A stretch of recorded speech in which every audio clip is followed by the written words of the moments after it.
अररिया में स्वाभिमान यात्रा के साथ केंद्रीय मंत्री गिरिराज सिंह देर रात अररिया पहुंचे। अररिया आरएस में गिरिराज सिंह ने सांसद पप्पू यादव का नाम न लेते हुए तंज कसा और कहा कि पूर्णिया में लोग कह रहे हैं कि मेरे लाश से गुजरना होगा। गिरिराज सिंह ने कहा कि मैं लाश पर नहीं बल्कि जिंदा लोगों की छाती होकर हिंदू स्वाभिमान यात्रा पर निकला हूं। केंद्रीय मंत्री गिरिराज सिंह अररिया आरएस स्थित ठाकुरबाड़ी में भगवान श्री कृष्ण की आरती में शामिल हुए, जहां स्वामी दीपांकर जी महाराज ने भी मंदिर में आरती पूजा की। इस मौके पर अररिया आरएस बाजार के लोगों ने गिरिराज सिंह को माला पहनाकर स्वागत किया। वही कार्यक्रम में केंद्रीय मंत्री ने तलवार प्रदर्शन भी किया। सांसद महोदय का सम्मान करते हुए विवेकानंद की इस प्रतिमा के सामने, जिन्होंने पूरे विश्व में भारत का सनातन का डंका बजाया था, हमें भी पूरा भरोसा है पूरे दुनिया के लोगों ने एक भविष्यवाणी की है।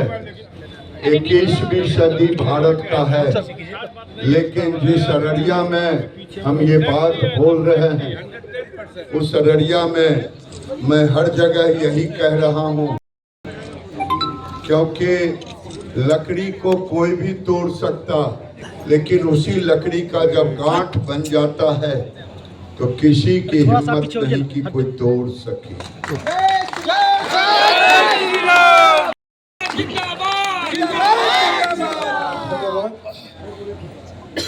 आदरणीय गिरिराज सिंह जी और आदरणीय सांसद महोदय प्रदीप भाई, ये वाकई हम लोगों के लिए गर्व का विषय है, जिसकी प्रतिमा के सामने खड़े हैं एकमात्र अगर जो संस्कृति का संवाहक या सनातन संस्कृति के संवाहक, जिन्होंने कहा कि मुझे गर्व है हिंदू होने पर, उनका नाम स्वामी विवेकानंद।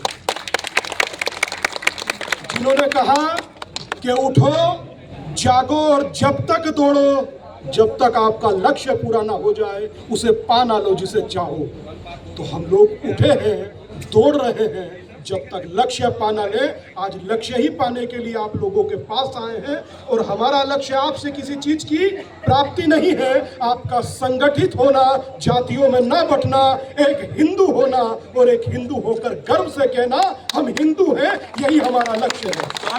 वाणी को विराम दूंगा क्योंकि उनके सामने खड़ा हूं जिनसे प्रेरणा लेकर इस यात्रा को शुरू किया है। उन्होंने एक बात कही थी कि जब आप यात्रा करेंगे तो शुरू में लोग आपको अपमानित करेंगे, तो वो काम बहुत सारे लोग ऑलरेडी कर रहे हैं। थोड़ा सा आगे बढ़ेंगे तो कुछ लोग आप पर हंसेंगे, कुछ लोगों ने हंसा भी, और बाद में आपको विजय प्राप्त होगी।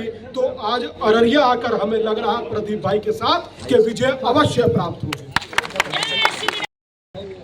मेरा फिर निवेदन है, विवेकानंद के मूर्ति के सामने, हमारे धर्म में हम मरते हैं शरीर से लेकिन आत्मा जीवित होती है। विवेकानंद के चरणों में मैं प्रणाम अर्पित करते हुए ये चाहता हूं कि अररिया के सारे हिंदू अपने भेदभाव को भुला करके, किसी के यहाँ मरनी हो सभी लोग जाएं, किसी के यहाँ शादी विवाह हो सभी लोग जाएं। अगर गलती से किसी ने प्रताड़ित करने की कोशिश की, अगर एक थप्पड़ भी मारे सुन ले, तो पूरे अररिया के लोग निकल करके उसके घर पर पहुंचे।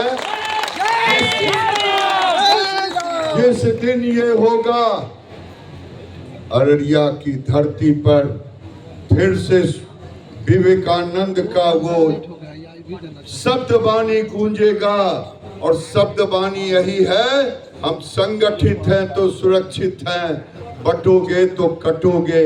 मैं स्वामी जी से कहूंगा, दीपांकर स्वामी महाराज से, आप दो आशीर्वाद।